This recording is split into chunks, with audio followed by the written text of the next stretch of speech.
En 1972 se publicaba el libro Los límites del crecimiento, en el que se concluía que si continuase aquella senda de crecimiento poblacional y consumo de recursos, los límites del crecimiento dentro de este planeta serían alcanzados en los próximos 100 años, produciendo una situación de desabastecimiento generalizado seguida de una dolorosa reducción de población y capacidad económica. Y al igual que si fuéramos en un coche directo hacia un muro, tenemos dos opciones: frenar a tiempo para no estrellarnos contra el muro o esperar a que sea el muro el que nos frene. Si decidimos frenar, cuanto más tardemos en pisar el freno, más violenta será la maniobra. 50 años después de la publicación de este libro, en abril de 2022, el secretario general de Naciones Unidas, Antonio Guterres, reaccionaba al sexto informe del IPCC en un vídeo en el que miraba fijamente a la cámara y decía textualmente: «Estamos en una vía rápida hacia el desastre climático, grandes ciudades bajo el agua, olas de calor sin precedentes, tormentas aterradoras, escasez generalizada de agua, la extinción de 1 millón de especies de plantas y animales. Esto no es ficción ni exageración, es lo que la ciencia nos dice que resultará de nuestras actuales políticas energéticas. Estamos de camino a un calentamiento global de más del doble del límite de 1,5 grados acordado en París. Algunos líderes gubernamentales y empresariales dicen una cosa pero hacen otra. En pocas palabras, están mintiendo y los resultados serán catastróficos. Esta es una emergencia climática». Bienvenidos y bienvenidas al primer capítulo del taller del postcrecimiento. Empezamos.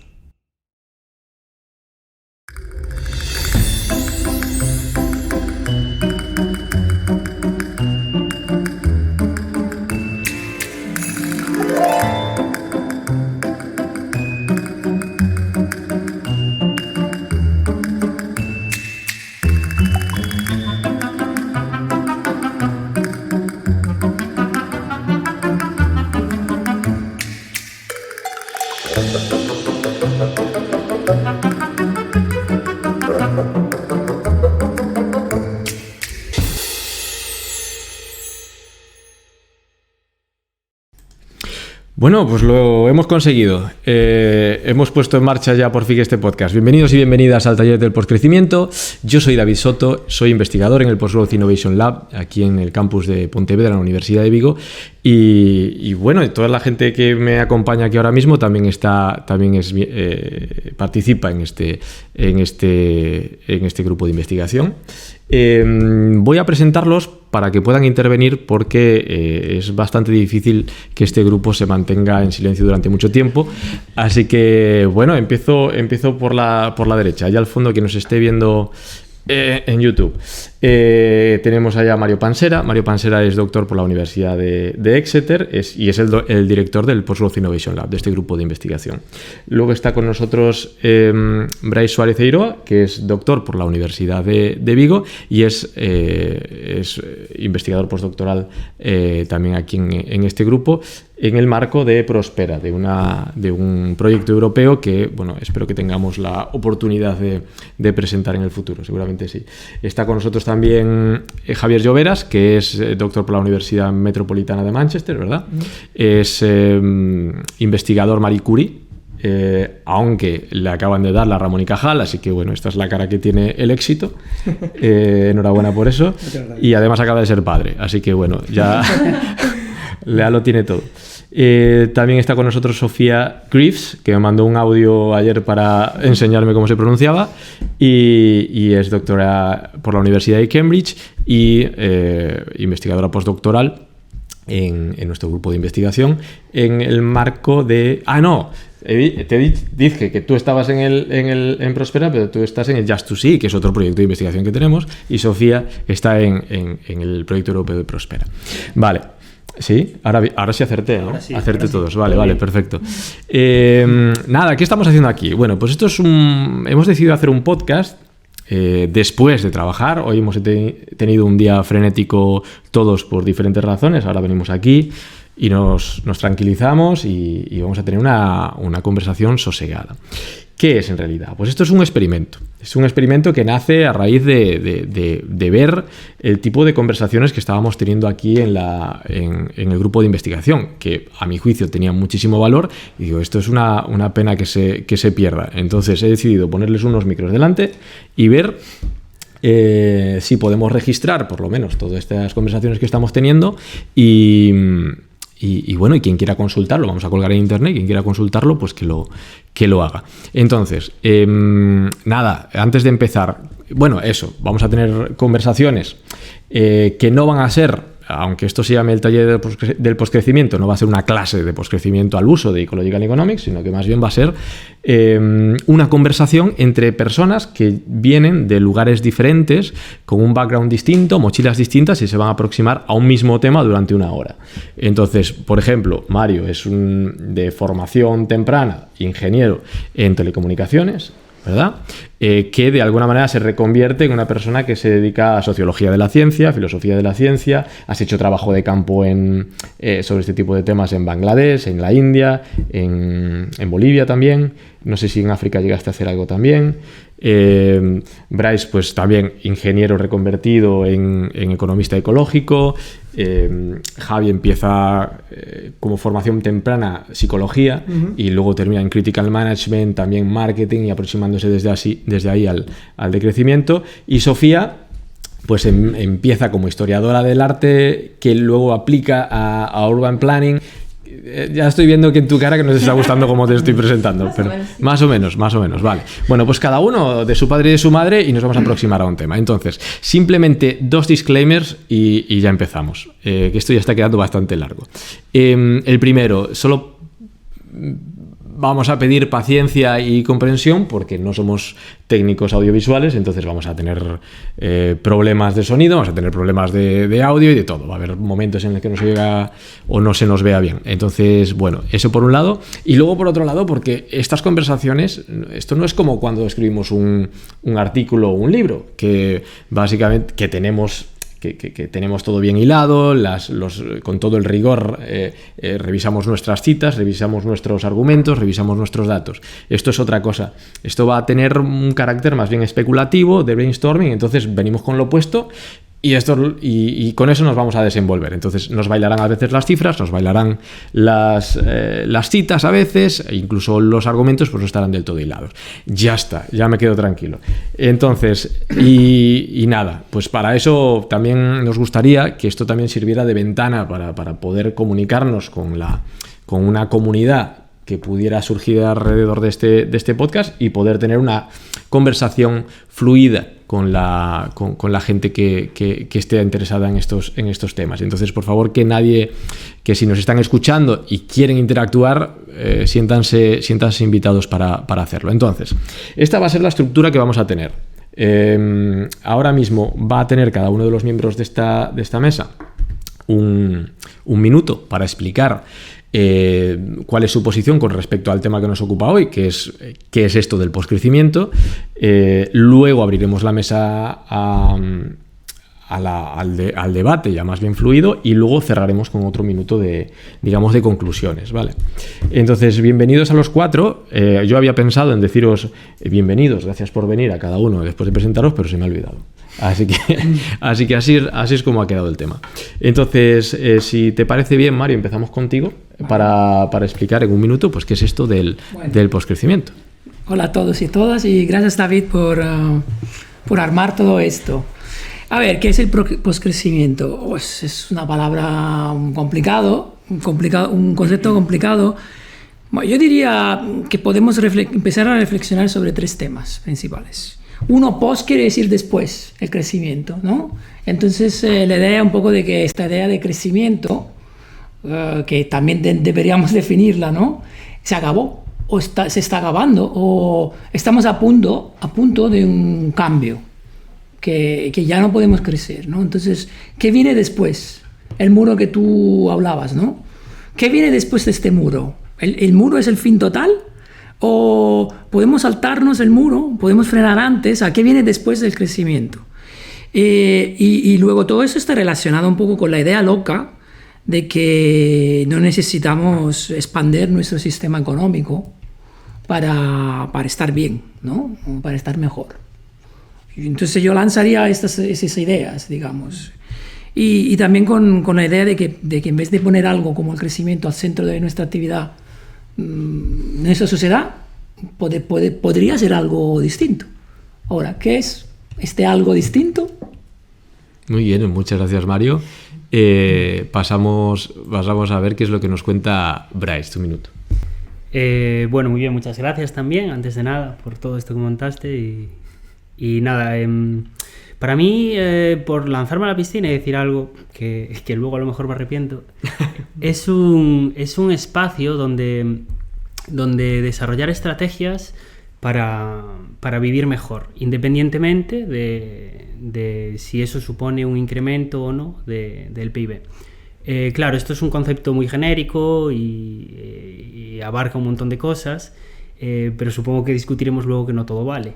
Y bueno, el poscrecimiento al final nace como una crítica a un sistema que merma la justicia social y que no tiene en cuenta los límites ecológicos, y por lo tanto las estrategias que se estudian deben estar orientadas necesariamente a asegurar esa justicia social y a tener en cuenta esos límites ecológicos. Bueno, lo has mallado, como decimos en Galicia. Gracias, Bryce. Y nada, Javi, tu minuto. Bueno, pues gracias, David, otra vez. Y nada, complementando un poco lo que han dicho ya, porque la verdad que es difícil. Al final todos más o menos entendemos o venimos de una forma de entender el poscrecimiento similar, pero bueno, cosas que yo añadiría a lo que se ha dicho ya.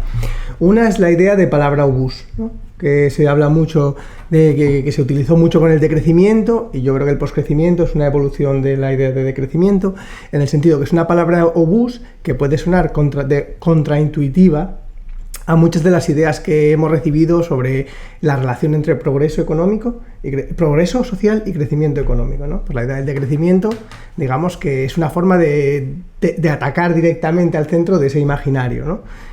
Planteando una idea que contraintuitivamente puede parecer lo contrario, ¿no? Otra cosa que me parece interesante es la idea de politizar los discursos sobre sostenibilidad.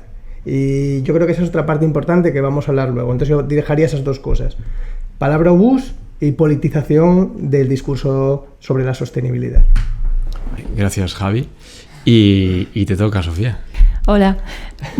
Bueno, es imposible añadir otras cosas, creo, pero para mí el poscrecimiento es una manera de pensar, hablar y relacionar que ofrece la posibilidad de imaginar otras posibilidades, de integrar otras maneras de pensar y valores que pueden conducirnos a futuros diferentes. Muy bien, pues muchas gracias, Sofía. Pues aquí ha estado este minuto introductorio. Yo no sé si estáis todos de acuerdo ahora mismo o hay alguna... Más o menos sí, ¿no? Estamos de acuerdo.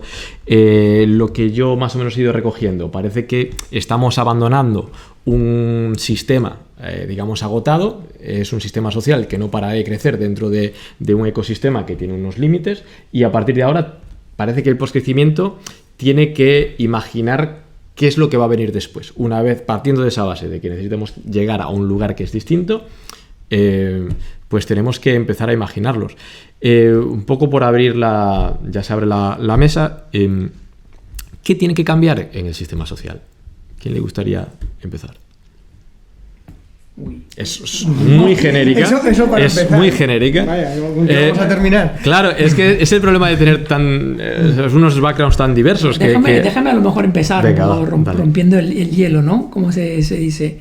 Antes de todo, yo creo que tenemos que ser muy claros sobre el hecho fundamental que el poscrecimiento o la idea de crecimiento en general no se puede plantear de forma homogénea, como si todos estuviésemos viviendo en el mismo tipo de sociedad, como si todo el mundo norte-sur tuviese la misma responsabilidad en el desastre ecológico que nos enfrentamos. Entonces, sería siempre bueno hablar de poscrecimiento y crecimiento, dónde y cuándo y cómo. No es lo mismo decir que la sociedad alemana, por ejemplo, necesita de crecer en términos de su output de producción industrial, que decir que un país como el Burundi o el Bangladesh tiene que parar su crecimiento económico, que en algunos casos específicos significa más acceso al agua, a la energía, a la educación, a los servicios públicos. Entonces siempre hay que aclarar, ¿no? Y luego ahí se pone el problema del postcrecimiento. Si lo podemos tener bastante claro en los países del norte avanzado, que quiere decir reducción drástica del consumo, ¿qué quiere decir postcrecimiento y cómo se puede hablar? ¿Con qué legitimidad se puede hablar de postcrecimiento en los países que no se han beneficiado de los supuestos beneficios del crecimiento económico, ¿no? Entonces ahí es una dimensión que yo llamaría temporal y espacial fundamental. Incluso en un mismo país como España, ¿no? Hay sectores de la población que se han beneficiado del crecimiento de los años 80-90, el post-dictadura, y clases y estratos de la sociedad que no. Entonces yo creo que esto tiene que ver con el tema de politizar, que decía Javi, ¿no? Sí, totalmente. Totalmente. Y a lo que ha dicho Mario, yo añadiría que también se politizan las soluciones a las crisis, ¿no? Porque yo creo que desde los planteamientos del decrecimiento, el poscrecimiento, mostramos que no hay una solución en la que todo el mundo gane, como se ha vendido desde la idea, por ejemplo, del desarrollo sostenible, ¿no? Que intentó, digamos, reconciliar que era posible mantener el crecimiento económico, unos mercados potentes dentro que sirvieran para solucionar problemas ecológicos, que tuvieran un carácter redistributivo y que aquí todo el mundo podía ganar, ¿no? Entonces yo creo que eso, añadiendo a lo de Mario, yo diría eso también, que ha politizado no solo el problema, que es lo que yo creo que estaba diciendo Mario, sino también las respuestas que le damos a ello, ¿no? Y yo creo que eso es algo fundamental, porque de lo contrario es muy fácil caer en varios tipos de determinismo, ¿no? Que hay aquí, ¿no? El determinismo ecológico, el determinismo económico o el determinismo tecnológico, ¿no? Por ejemplo, que son formas de plantear las soluciones. Pero bueno, de escalas también, porque ya estás hablando de Alemania o es una nación, ¿no? Pero el postcrecimiento no es una cosa de nación, puede ser también una cosa individual o de redes sociales, o sea, networks. Y tenemos una palabra provisional, el pluribus, ¿no? Pero alguien que lo puede explicar más. Vale, creo que Bryce... Sí, nada, por añadir una sola cosa a lo que están diciendo, yo creo que es importante también poner sobre la mesa el tema de que tiene una mirada hacia el futuro, el tema del poscrecimiento, ¿no? Cuando se habla de buscar soluciones, siempre está el debate, ¿no? de si volver a hacer lo que hacíamos antes, volver a hábitos de vida del pasado, o de buscar soluciones e innovaciones que nos permitan combinar la prosperidad, digamos, con el bienestar de las sociedades, de alguna manera. Sí, pues me ha parecido interesante lo de todo en general, y la verdad es que está ahora mismo un montón de temas encima de la mesa. Y ahora tenemos que decidir por dónde vamos a tirar. Y me ha parecido muy interesante empezar casi desde el principio, que es ¿por qué creéis que el crecimiento tuvo tanto éxito? Y aquí se ponía algo encima de la mesa que tiene que ver con las cuestiones distributivas y con la solución. Y es que, de alguna manera, uno de los grandes usos que tuvo el crecimiento para hacerse hegemónico es que de alguna manera conseguía una especie de pax social, una pax del crecimiento, en el cual la lucha entre ricos y pobres quedaba un poco suspendida, porque el hecho de que alguien se hiciera más rico en un momento de crecimiento no significaba que le estuviera quitando al pobre. No era un juego de suma cero, sino que mientras que uno creciese no quiere decir que el otro creciera. La tarta va a crecer y va a haber para todos, y cada uno nos vamos a apropiar de esa nueva parte de tarta. Pero en el momento en el que decimos, lo siento, no se puede crecer más, parece que esa pax se puede romper, ¿no? Entonces, sin hacer mucho hacia continuar por este lado que podemos ¿Qué podemos...? Luego hablamos de las resistencias a abandonar el crecimiento. Pero me parece interesante eso de por qué creéis que tuvo tanto éxito el crecimiento, si es que tenéis algo ahora mismo en la cabeza, aparte de que garantizaba cierta paz social. ¿Por qué nos interesaba tanto el crecimiento? ¿Por qué era tan importante? ¿O es? Sofía. Bueno, como idea es muy sencillo, porque hay que crecer, es un objetivo, puedes hacerlo y hay algunas maneras de hacerlo, pero el postcrecimiento es una cosa más nublado, ¿no?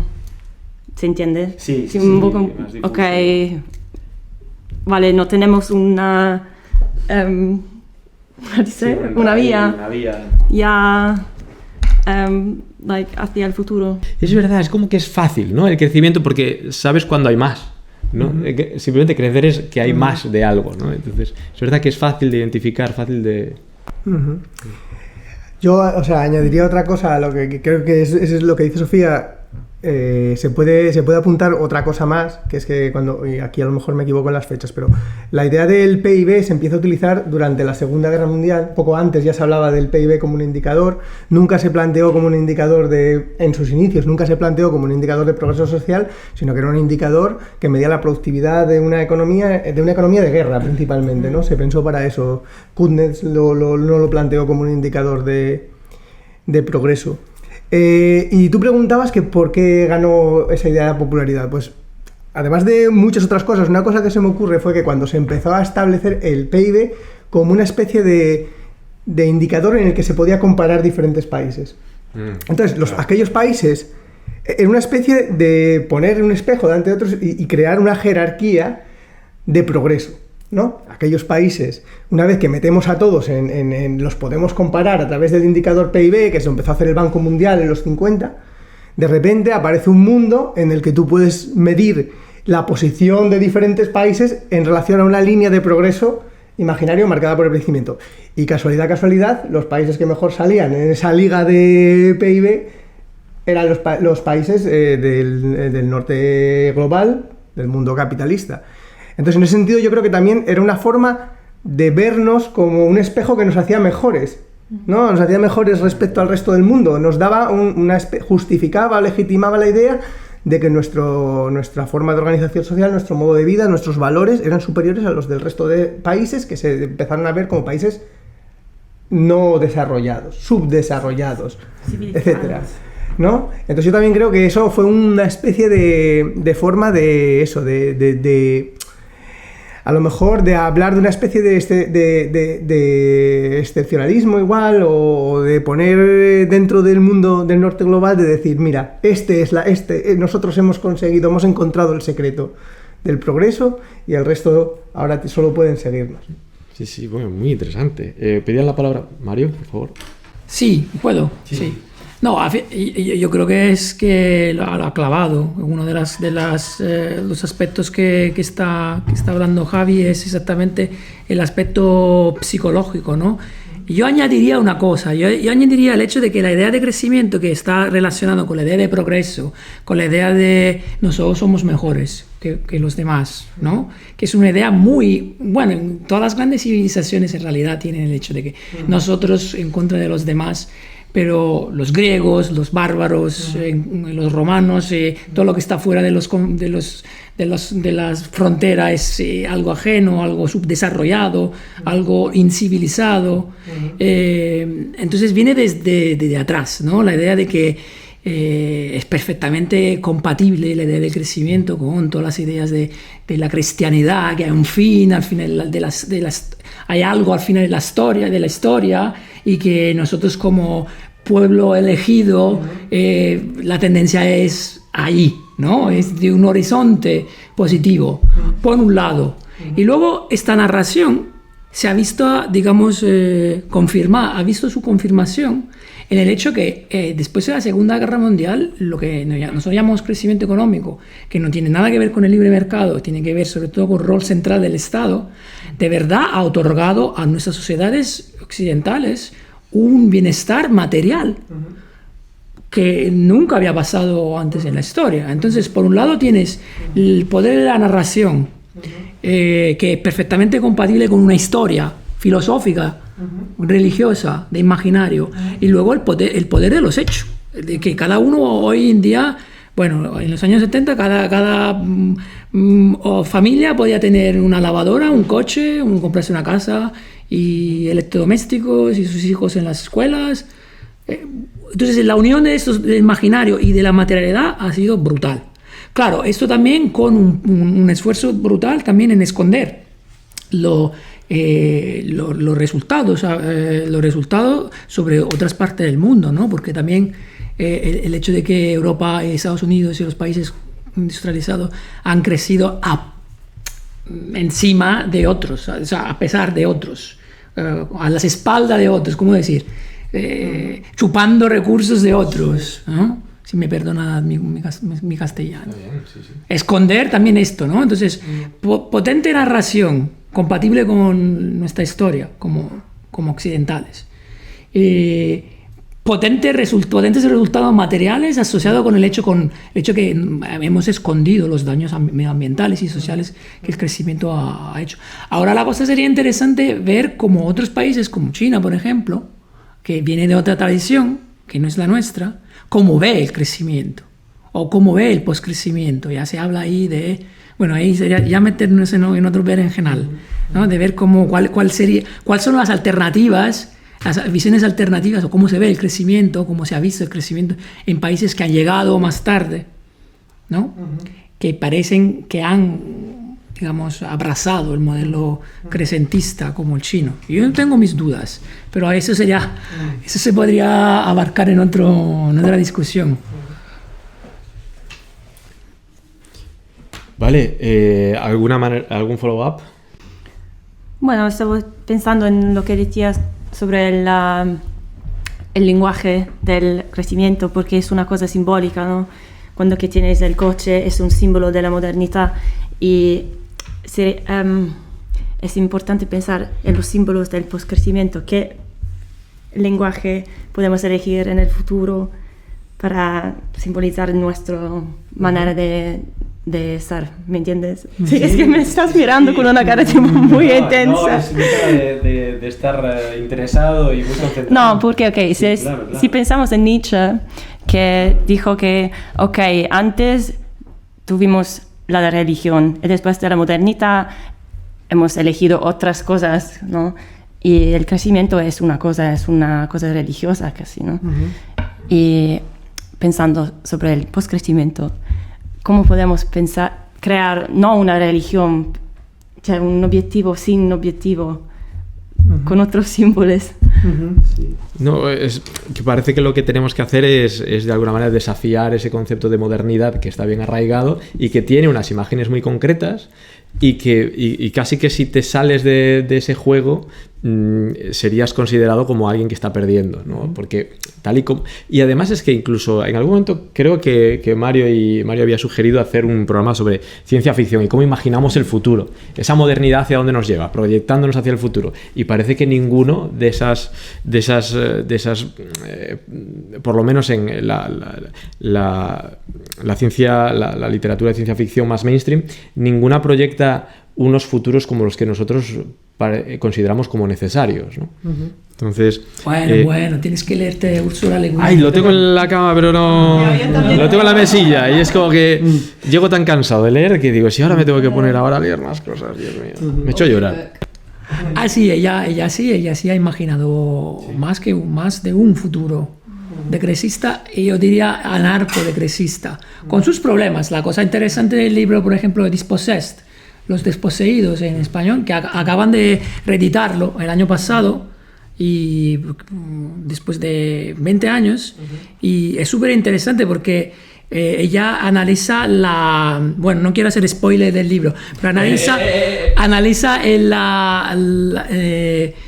a nivel micro cómo podría ser una sociedad que de cierta forma es una sociedad decrecista, es una sociedad que no crece, y es una sociedad donde anarquista, en el sentido que todas las instituciones que nosotros consideramos indispensables, el Estado, la familia, las instituciones científicas, por ejemplo, el libro habla de un físico no existen. Se han derrumbado completamente por un grupo de anarquistas que se han ido a vivir en otro planeta. Entonces analiza cómo sería también las relaciones humanas en este mundo. Es súper interesante porque ella además, siendo un genio para mí, no es tan ingenua de pensar que todos los problemas humanos se resuelven. Entonces ella analiza también lo que el espíritu humano sería en este otro mundo, que por muchos aspectos es mucho mejor del mundo del planeta que han dejado estos anarquistas, y mucho mejor de nuestro mundo, pero sigue teniendo problemas de la envidia, el micropoder, la relación de yo quiero ser más que tú, la relación de los celos entre las personas, la relación entre padre y hijo. Entonces yo creo que la ciencia ficción es súper interesante en ese sentido, porque puede crear, digamos, ideas, puede crear momentos de reflexión y también inspiración, ¿no? Y luego, bueno, yo añadiría también en los aspectos tecnológicos, que los que a mí me excitan más como investigador, ¿no? De ver cómo la tecnología puede abrir esos espacios o puede cerrarlos. Nosotros siempre pensamos que la tecnología es algo neutral, que, ¿sabes? Que este boli es un boli y me permite escribir. Bueno, me permite escribir en una cierta forma y no permite escribir en otras formas, por ejemplo. Por ejemplo, este boli me permite escribir perfectamente en mi lenguaje italiano, castellano, español, pero sería muy complejo escribir con un chino, por ejemplo. ¿Sabes? La manera muy bonita de escribir los chinos que te permite, o los árabes, de hacer dibujos con la escritura, ¿no? Entonces la tecnología restringe las posibilidades, ¿no? Entonces la ciencia ficción, que es una mezcla entre especulación social y donde la tecnología y las posibilidades que abre o cierra la tecnología, yo creo que es una herramienta brutal para imaginar el postcrecimiento. Sí, bien. Bueno, he hecho este silencio porque me pongo a mirar hacia alrededor, porque no, como que en esta mesa así no veo a todo el mundo. Entonces no sé si están pidiendo la palabra o qué. No, eso para decirte que en la ciencia ficción hay gente que ha tratado el tema de crecimiento y postcrecimiento. Sí, pero ¿qué le viene normalmente a la gente en la cabeza? O sea, entiendo lo que estás diciendo, tienes razón, pero parece que nos entusiasma más o vende más un futuro con un colapso. Es como que cuando se imagina un poco, proyectándonos un poco, hay un colapso, pero además de diferentes dimensiones. O sea, viene o es una cuestión biológica o vírica, tal, o es porque hay holocausto nuclear o algo, ¿no? Entonces como que hay mucha fertilidad en cómo imaginar el apocalipsis, pero parece que todo lo que termina siendo mainstream y que reúne mucha atención más bien es algo o hiper high tech, ¿no? Con mucha tecnología muy tal, o que al final ha reventado todo. Y eso tiene que ver con la visión de progreso lineal, que vas hacia adelante o vas hacia atrás, o vas al colapso o vas a un futuro utópico donde la tecnología la tecnología que nos hace llevar unas vidas totalmente separadas del mundo natural, etcétera, ¿no?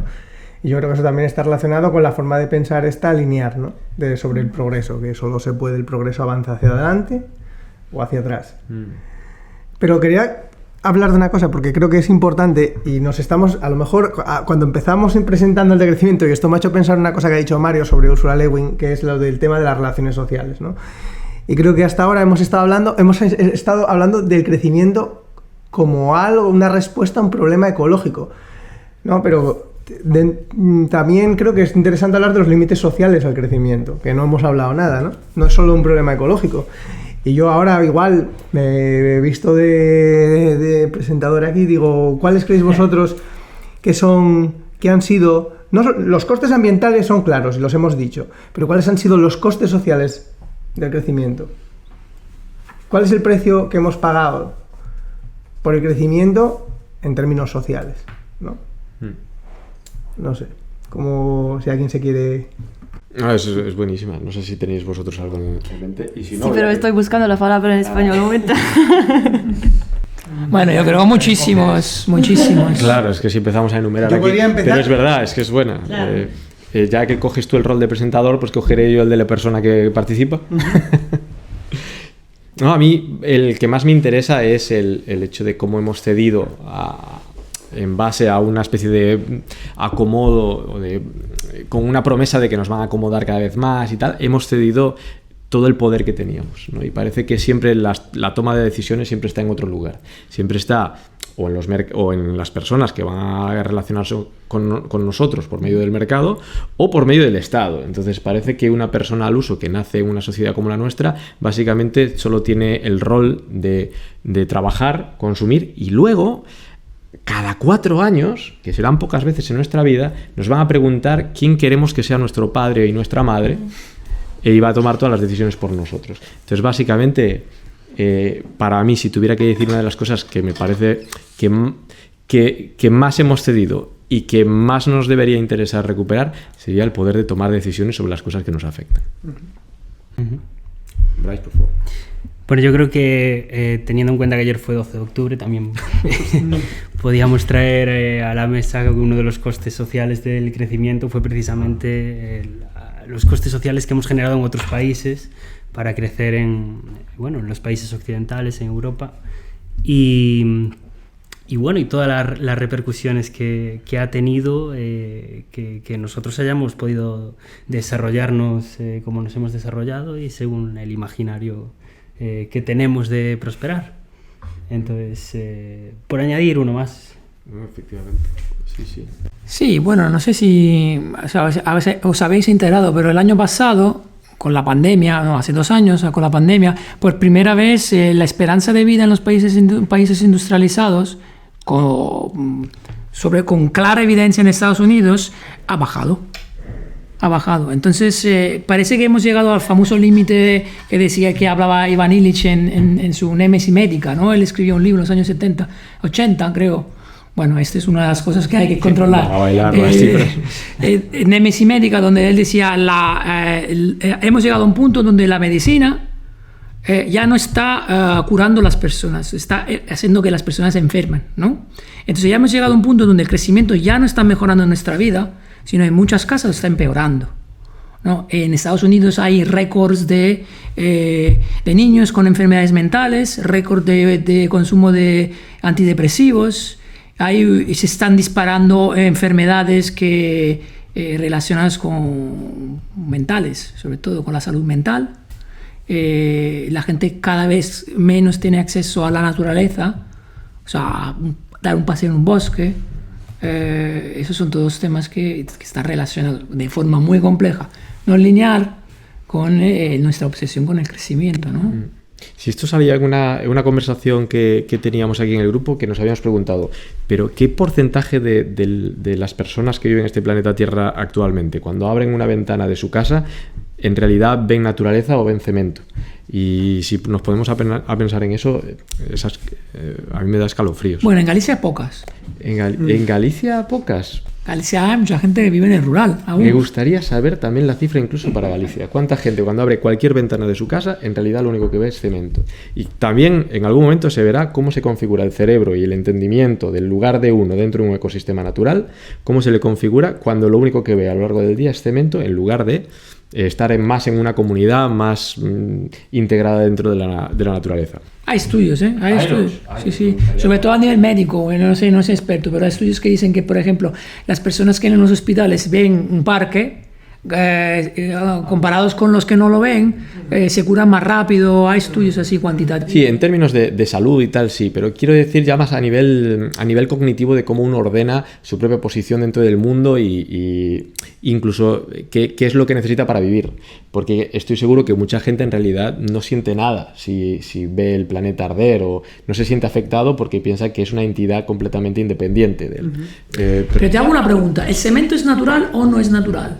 El cemento no solo tiene un impacto brutal en términos de emisiones de carbono. ¿Pero es algo natural o no? Pero ese es el concepto de natural. Es lo mismo que un hormiguero es natural o no lo es. No, porque se acaba de morir una persona que se llama Bruno Latour, que le hubiese gustado mucho a mí esta pregunta. Y entonces, bueno, Javier se ríe, pero sabe a qué me refiero, ¿no? Sí, totalmente. Bueno, estaba pensando sobre el tema del crecimiento no mejora la vida en el ambiente urbano, porque yo trabajo en este ambiente, ¿no?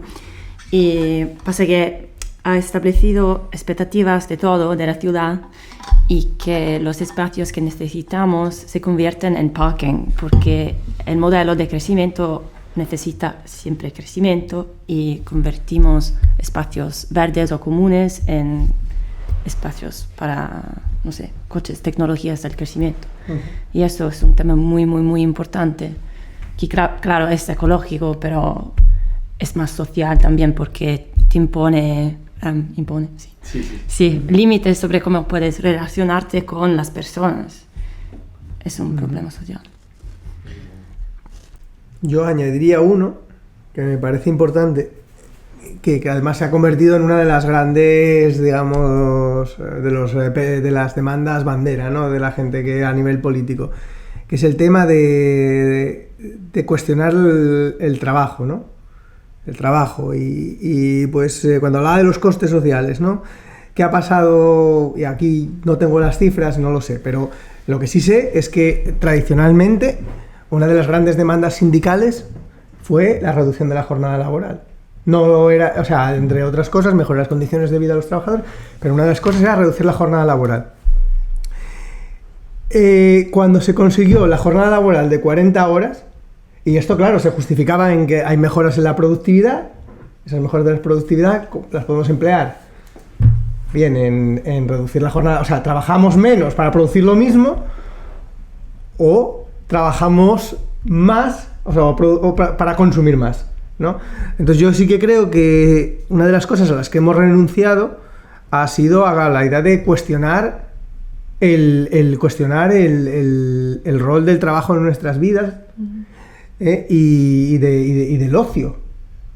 O sea, que es, digamos, el otro lado, la otra cara de la moneda, ¿no?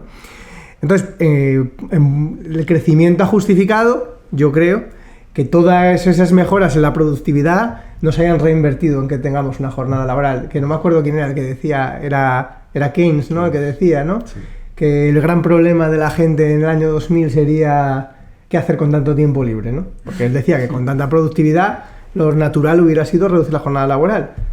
Y lo que ha pasado es que esa productividad se ha utilizado porque ahora pues trabajamos lo mismo pero consumimos más, ¿no? Entonces, pues yo también eso lo considero un gran coste social, a nivel psicológico, a nivel de conciliación, a nivel de, no sé, lo veo súper importante. Y me vino porque es precisamente una de las demandas que se hace a nivel de concretas políticas, entre muchas otras, es la idea de reducir la jornada laboral. Sí. No, estaba pensando en el libro Bullshit Jobs. Sí, que explica este tema, ¿no? Que no es que no estamos trabajando, hemos añadido trabajos que son inútiles y nos hacen un daño psicológico. Sí. Bryce. Sí, nada, o sea, una cosa, no sé si estará bien dicho, pero bueno, tengo la sensación de que también se genera alrededor del crecimiento un sistema que se refuerza a sí mismo, ¿no? En el sentido de que al final los que ganan con el crecimiento son los mismos, los que pierden son los mismos, y que esa diferencia al final hace que se refuercen todas estas estructuras que derivan en todas las cuestiones que están saliendo ahora, ¿no?, de alguna manera. Entonces, como bueno, problema social asociado al crecimiento también está, yo creo, este refuerzo de esas estructuras que marginalizan a determinados grupos de población, que benefician a determinados grupos de población y que luego derivan en todas las cuestiones de las que estábamos hablando. Bueno, yo digo, algunas personas aquí en el grupo hablarían de lucha de clase, ¿no? Que el crecimiento es una herramienta de lucha de clase, que es exactamente lo que estás diciendo tú. O sea, ¿por qué los aumentos de productividad no se han traducido en una disminución del horario de las horas trabajadas? Porque hay gente que se ha apropiado de esta productividad, de los beneficios de la productividad. Gente, una clase social. Entonces, una de las, yo creo, de las vertientes más interesantes de crecimiento es el intento de síntesis que se está haciendo entre marxismo, ecosocialismo y de crecimiento postcrecimiento. Yo creo que es súper necesaria, ¿no? Y el libro que está teniendo un éxito, ha tenido un éxito brutal, con millones de copias vendidas en un país como Japón, que es el libro de Saito sobre, no sé cómo se llama, marxismo y decrecimiento, comunismo decrecista, algo así, que se va a publicar en español el mes que viene. Habla exactamente un poco de esto, ¿no? La síntesis necesaria de ver con los ojos de la lucha de clase, el imperativo del crecimiento como herramienta de lucha de clase, dirían algunos, ¿no? Y de la necesidad de repensar un poco también a nivel actuativo, ¿no? De estratégico, táctico, qué vamos a hacer y qué tipo de alianza vamos a hacer con personas que hasta ayer eran productivistas, como gran parte del marxismo, y ahora, como ya se ve como Izquierda Unida, varios partidos de izquierda en España que ya están abrazando las ideas del decrecimiento, ¿no? Me parece súper interesante, además caso único en Europa, ¿no? Y por eso es muy importante evitar caer, yo creo, en la idea de plantear el decrecimiento desde una perspectiva exclusivamente ambiental o ecológica, ¿no? Porque es algo más, ¿no? Al final no se trata de evitar el colapso, digamos, solamente, sino se trata de encontrar una forma de vivir mejor. Y ahí es que yo creo que es innecesario hablar, porque cuando tú hablas de los límites ambientales, al final estás planteándolo desde una perspectiva muy negativa, ¿no? Que es evitar algo, evitar una catástrofe ambiental o evitar que empeore las condiciones de vida en el planeta y tal. Pero es que yo creo que al final también se trata de decir, no solo es eso, es que aparte vamos a intentar vivir mejor, o sea, esta es una forma de vivir mejor, y en ese sentido yo sí que creo que muchas ideas que están ahora asociadas al decrecimiento y al poscrecimiento son ideas viejas, que están en la filosofía, hay mucho de la filosofía que habla de, digamos, la idea de la buena vida, no quiero decir el buen vivir porque eso ya es otra cosa, pero entonces sí que creo que el poscrecimiento al final también no habla simplemente de una solución a una catástrofe o ambiental, ¿no? Aunque eso digamos que es la parte que igual más visible, pero yo sí que creo que se habla sobre todo de vivir bien, de vivir mejor, de recuperar de recuperar ese interés en la vida, ¿no? Dentro de los límites. Dentro de los límites. Sí, no, parece que precisamente el hecho de que hayamos encontrado estos límites nos está permitiendo volver a tratar estos temas, porque parecía que de alguna manera, al menos desde el punto de vista mainstream más hegemónico, era algo que estaba resuelto. Es decir, no, lo que necesitamos era más crecimiento y además este es el sistema con los indicadores trucados, como el PIB, ¿no? Pues había como unas ya hemos resuelto todo el tema, es el fin de la historia, seguimos creciendo y así es como se va solucionando todo y todo pero en el momento en el que ya no se puede seguir creciendo, es una ventana de oportunidad para que todos volvamos a decir, mira, perdona, ¿te acuerdas de mí? Vine hace 40 años y te traía todas estas cosas que no te interesaron, pero que ahora a lo mejor sí. Creo que la gente está... Y sobre todo porque es que esto implica un cambio de paradigma a nivel político, económico y de muchos tipos. Porque es que, para empezar, político, ¿por qué? Pues porque el tipo de reformas que va a tener que haber no son posibles con el sistema político que tenemos ahora. Es imposible. Entonces hay que reformarlo, si no, esa transición que nosotros estamos diciendo no va a ser posible, porque precisamente aquellos que tienen más poder ahora mismo son los que más impacto tienen, los que más van a salir perjudicados de una reorganización. Entonces son los que van a poner palos en las ruedas para hacer esa transición. Entonces, estás hablando como un marxista, ¿lo sabes? Estoy hablando como un anarquista, creo, más bien. Pero bueno. Bueno, hay como anarcocomunista. Pero da igual, porque yo, hasta que tenga plaza en la universidad, soy un moderado socialdemócrata. Entonces da igual. Tenemos... Antes de que dinamite mi carrera profesional, tenemos 2 minutos más para hablar de esto, antes del minuto. No sé si para seguir así con la mesa abierta o queréis pasar al minuto de conclusiones. Es que ya llevamos casi 50. Ha pasado rápido. No, creo que es tema por otro podcast, pero creo que debemos un poco hablar sobre la diferencia entre el poscrecimiento, el desarrollo sostenible, la crescita verde, no sé cómo se dice en español. Estos conceptos muy importantes que significan cosas distintas. Y para un poco... Sí.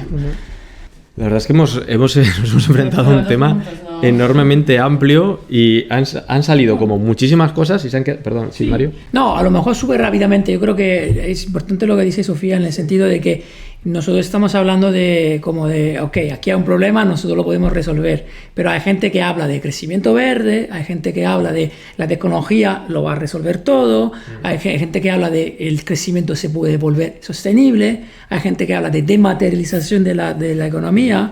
Es importante subrayar que hay gente dentro de lo que llamamos mainstream, los economistas mainstream y los políticos mainstream, que sí tienen soluciones. Ahora deberíamos ver si esas soluciones encajan encajan con los datos, antes de todo, con la realidad, y también con nuestro imaginario, ¿no? De pensar radicalmente la sociedad, no simplemente el impacto de la sociedad sobre el medio ambiente, que es lo que yo pienso que lo que decía Javier es absolutamente importante, sobre todo dentro de ese debate colapso sí, colapso no. Vamos a tener un colapso, que es el colapso, yo creo, modestamente, en mi pequeño cabeza, pienso que ya estamos en un colapso, que ya empezó hace 4 siglos el colapso. Entonces no tiene sentido de hablar de un colapso. No, pero esto yo no soy súper partidario del colapsismo, digamos, como eslogan. Pero sí, lo que pienso interpretar de lo que decía Sofía, la importancia de decir que luchamos en contra de otras maneras de interpretar la realidad, que son incluso mucho más poderosas que la nuestra. O sea, el postcrecimiento es un nicho aún. ¿No? El discurso del desarrollo sostenible, del crecimiento verde, del desacoplamiento del PIB, es mucho más potente. Es el discurso de la Unión Europea, es el discurso de la economía circular. Claro. Sí, ahora este. Gracias, Mario. Mansplaining. Próximamente lo hacemos en italiano o en inglés. Bueno, nada, si queréis cerramos con un minuto de conclusiones cada uno, aunque ya hemos hecho alguna, ¿no? ¿Qué os parece? Vale. Sí, aunque quedó un poco, pero así tenéis vuestro momento, un minuto, y nadie... No estaba escuchando, ¿qué dijiste? Que vamos con un minuto de conclusiones para cada uno, ¿vale? Un minuto. No. Aquí ¿Sí? ¿Te parece bien? No sé, y si no me dices, ya terminé y ya está, ¿vale? Pero bueno, eso, es también para tener un momento en el que nadie nos interrumpa y decirlo, que aún así ha salido bastante elegante, ¿no? No nos hemos... Bueno, ya trataré de meter más leña para que nos peleemos. Vale, estoy buscando el cronómetro, pero no lo encuentro, no sé dónde lo he puesto. Tenía que llegar este momento. Vale, ahí está. Vale, pues Sofía, tu minuto. Bueno, Sofía hace una reflexión sobre lo que hemos dicho. Creo que, bueno, hoy hemos hablado de cosas muy importantes, temas importantes, pero no hemos indagado bastante y tenemos que hablar más sobre los conceptos que estamos investigando o luchando contra. La gramática fatal en este sentido. Sí, y también las críticas del crecimiento, porque estamos escribiendo un libro con varias perspectivas sobre el crecimiento y podemos explicar un poco más estas perspectivas para que la gente entienda por qué estamos haciendo nuestro proyecto. Porque hemos empezado con, postcrecimiento, pero necesitamos hablar más sobre por qué.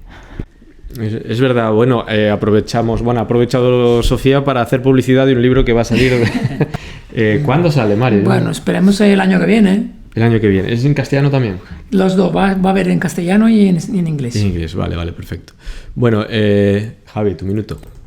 Bueno, no sé, estoy de acuerdo con Sofía, que hemos tocado muchas cosas, se ha puesto mucho material aquí encima de la mesa y es verdad que es necesario a veces contextualizar un poco las ideas y ponernos un poco en ese,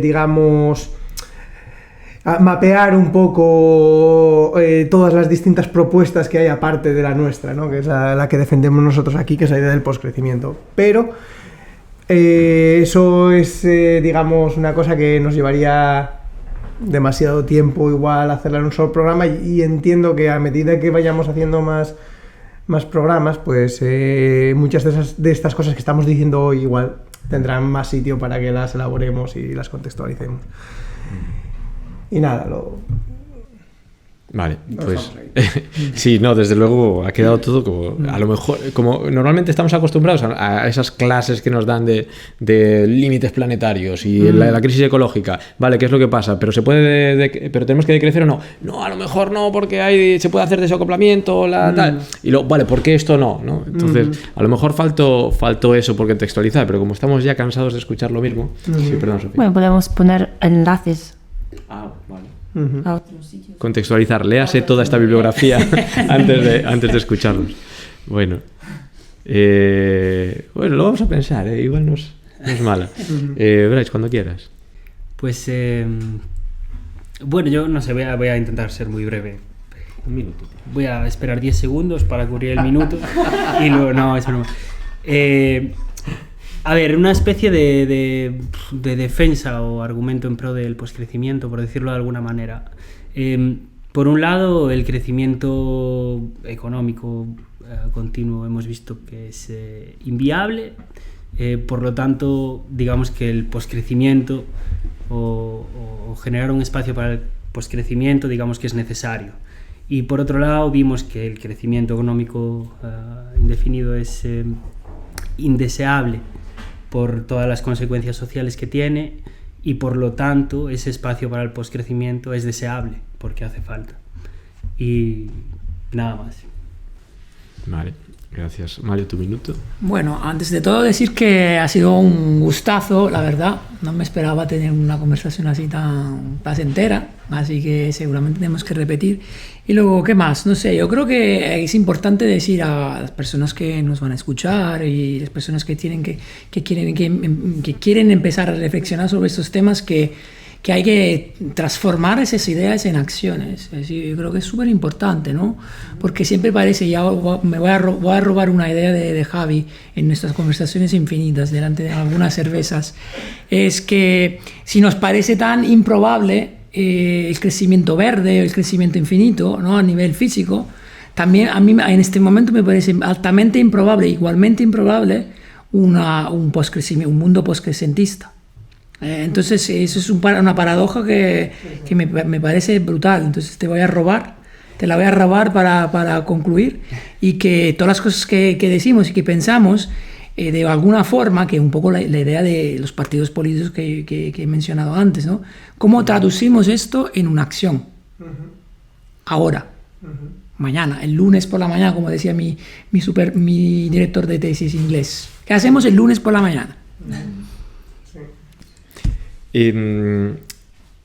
Os propongo una cosa para el programa 2 y 3. El mes pasado vino a visitarnos el ministro de Consumo, Alberto Garzón.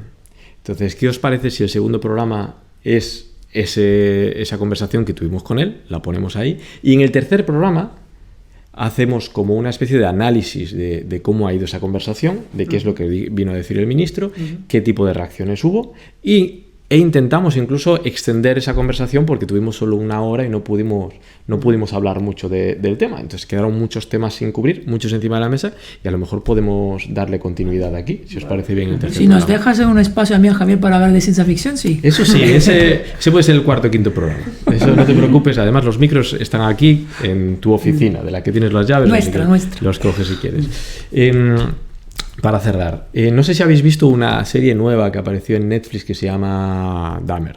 Sí. Que es Jeffrey Dahmer. ¿La viste entera? No. Bueno, no es ningún spoiler, pero resulta que en esa serie es de un asesino en serie, el caníbal de Milwaukee.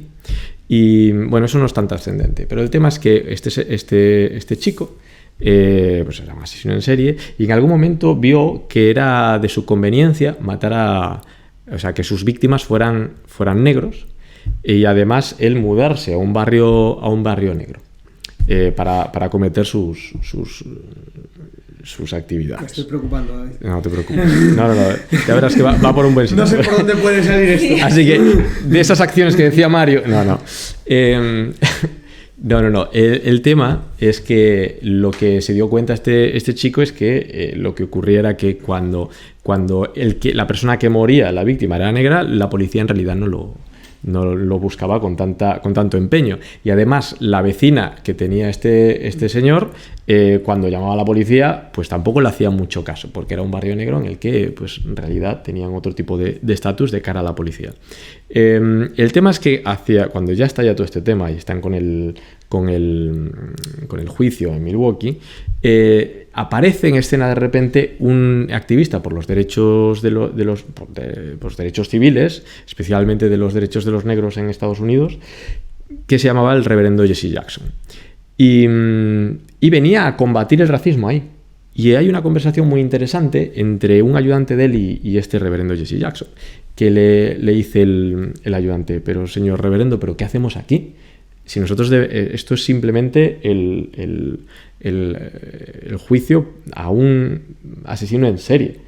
¿Qué hacemos aquí? Nosotros deberíamos estar en otro lugar, en el Congreso, luchando por el derecho de los negros. Y dice él: mira, si quieres matar a un dragón, vas a tener que atacarlo desde diferentes ángulos.